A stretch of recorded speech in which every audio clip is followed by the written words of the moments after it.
Alright folks, I'd like to turn our attention now to clipping masks and the new behaviors thereof inside Adobe Illustrator CS4.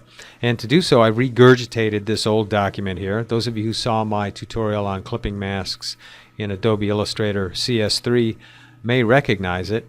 And in fact, I've opened it in Adobe Illustrator CS3 just so I can demonstrate the way clipping masks used to behave.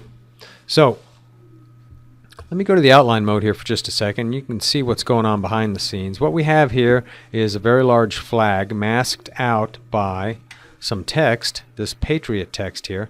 And the problem with the way it used to behave is, let's say for example I want to work on this background layer here and change the color of this gray background to some other color. Well, I could not select it directly by clicking on it. What I would be doing is selecting the flag inside of that clipping group. Okay, and that's because this layer is above the background layer. Alright. Now there were ways around it in the past, and that would involve going to the layers palette, locking and unlocking layers, and you'd find yourself doing that all day long. It was just too time consuming. You could also select the flag and hit Control 2. That was the easiest way to do it. And then Control Alt 2 if you wanted to unlock it. But now everything has gotten much easier in Adobe Illustrator CS4. Let me jump over to CS4 and I'll show you what I'm talking about. Okay, same document, new software.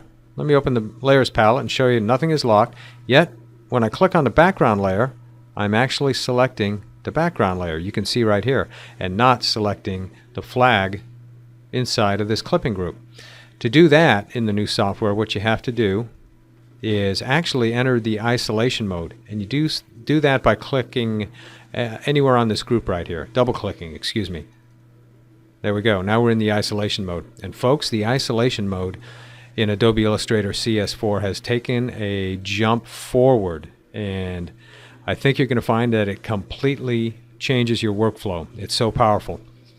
But anyway, now we're in the isolation mode, and to select that flag I just have to click anywhere on that flag, and now I've selected it and I can go about modifying it. You can go deeper and deeper into this group now in the new isolation mode, all the way down to selecting individual paths. So you'll find yourself spending a lot less time in the layers palette, more time just working inside the document itself. Let me exit the isolation mode just by double clicking. We'll have a deeper lesson on the isolation mode in the very next lesson.